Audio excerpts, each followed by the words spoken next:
Hello friends, welcome to தியா சமையல். இன்றைக்கி என்ன சமைக்க போகிறேன்னா, வாழைக்காவை வேக வச்சு துருகி நல்ல டேஸ்ட்டான ஒரு பொடி மாஸ் தான் பண்ண போகிறோம். இது காரக்குழம்பு புளிக்குழம்போடு வச்சு சாப்பிட்டிங்கன்னா செம்ம டேஸ்ட்டாக இருக்கும். வாங்க எப்படி செய்கிறதுன்னு பார்க்கலாம்.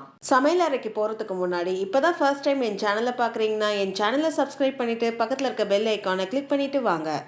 ஃபஸ்ட்டு வாழைக்காவை வேக வச்சு எடுத்துக்கலாம். ஒரு இட்லி குண்டால் ஒரு சொம்பு தண்ணியை ஊற்றிக்கோங்க. வடித்தட்டு போட்டு 2 பெரிய வாழைக்காய் எடுத்திருக்கேன். வாழைக்காவுடைய காம்பு பகுதியும் அதோட மொனப்பகுதியும் கட் பண்ணி எடுத்துட்டு வடித்தட்டில் சேர்த்து மூடி போட்டு ஒரு 5லேருந்து 7 நிமிஷம் வேக வச்சு எடுத்துக்கோங்க. 5லேருந்து 7 நிமிஷத்துக்கு மேலே வாழைக்காவை வேக வைக்காதீங்க. அப்படி வேக வச்சிங்கன்னா வாழைக்காய் குழைய வெந்து வந்துடும். அப்போ உங்களுக்கு பொடி மாஸ் உதிரி உதிரியாக இல்லாமல் பிசு பிசுப்பாக இருக்கும். சாப்பிட்றதுக்கு நல்லாவே இருக்காது. மீடியம் ஃப்ளேமில் 5லேருந்து 7 நிமிஷம் வேக வச்சாச்சு. மூடி திறந்து பார்ப்போம். வாழைக்காய் நல்லா வெந்து வந்திருக்கு. இப்போ சூடாக இருக்கிறதுனால நம்ம தோல் உரிக்க முடியாது. அதனால இது நல்லா ஆறட்டும். அதுக்கப்புறம் நம்ம தோலை உரிச்சு எடுத்துக்கலாம். வாழைக்காய் நல்லா ஆறிடுச்சு. இப்போ வாழைக்காவுடைய தோலை உரிச்சு எடுத்துடலாம். வாழைக்காய் வேக வச்சனால தோலை ஈஸியாக உரிக்க முடியும். பாருங்கள் எந்த அளவுக்கு ஈஸியாக தோலை உரிச்சு எடுக்க முடியுது பாருங்கள். 2 வாழைக்காவுடைய தோலை உரிச்சு எடுத்தாச்சு. இப்போ நம்ம துருகி எடுத்துக்கலாம். தேங்காய் துருகிற கிரேட்டர் இருக்குல்ல, அதை எடுத்து அதில் பெரிய பல்லு துருகிற இடத்துல வாழைக்காவை வச்சு நல்லா துருகி எடுத்துக்கோங்க. 2 வாழைக்காவும் நல்லா துருகி எடுத்துட்டேன். இப்போ இது ஒரு ஓரமாக வச்சுக்கோங்க. இப்போ பொடி மாஸை நம்ம தாளித்து விட்டுடலாம். பொடி மாஸ் தாளிக்க ஒரு பேன் எடுத்துக்கோங்க. பேன் நல்லா சூடான பிறகு 1 டேபிள் ஸ்பூன் எண்ணெய் சேர்த்துக்கோங்க. எண்ணெய் சேர்த்து நல்லா சூடான பிறகு 1/4 ஸ்பூன் கடுகு சேர்த்துக்கோங்க. 1/4 ஸ்பூன் சீரகம் சேர்த்துக்கோங்க. 1 ஸ்பூன் உளுந்து சேர்த்துக்கோங்க. கடுகு நல்லா வெடித்து உளுந்து லைட்டாக செவந்து வர வரைக்கும் வறுத்து விட்டுக்கோங்க. உளுந்து லைட்டாக செவந்து வந்திருக்கு. இப்போ 2 காஞ்ச மிளகாவை கிள்ளி சேர்த்துக்கோங்க. 2 பச்சை மிளகாவை பொடிசாக நறுக்கி சேர்த்துக்கோங்க. 5 பல்லு பூண்டு நல்லா இடித்து சேர்த்துக்கோங்க. கொஞ்சம் கருவேப்பிலை சேர்த்துக்கோங்க. எல்லாம் சேர்த்து 1 நிமிஷம் லோ ஃப்ளேமில் அந்த எண்ணெயில் நல்லா வதக்கி விட்டுக்கோங்க.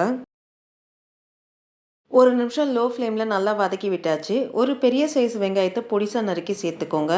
வெங்காயம் சேர்த்து நல்லா வதக்கி விட்டுக்கோங்க. வெங்காயம் அந்த எண்ணெயில் நல்லா வதங்கி சாஃப்ட் ஆகி அதோடைய கலர் லைட்டாக சேஞ்ச் ஆகி வரும். அந்த அளவுக்கு வதக்கி விட்டுக்கோங்க. வெங்காயம் நல்லா வதங்கி லைட்டாக அதோடைய கலர் சேஞ்ச் ஆகி வருது. இப்போது 1/4 ஸ்பூன் மஞ்சப்பொடி சேர்த்துக்கோங்க.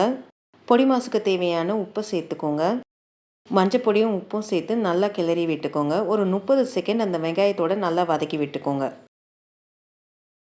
எல்லாம் ஒன்று சேர நல்லா வதக்கி விட்டாச்சு. இப்போ நம்ம துருகி எடுத்து வச்சுருக்க வாழைக்காவை இப்போ இதில் சேர்த்துக்கலாம்.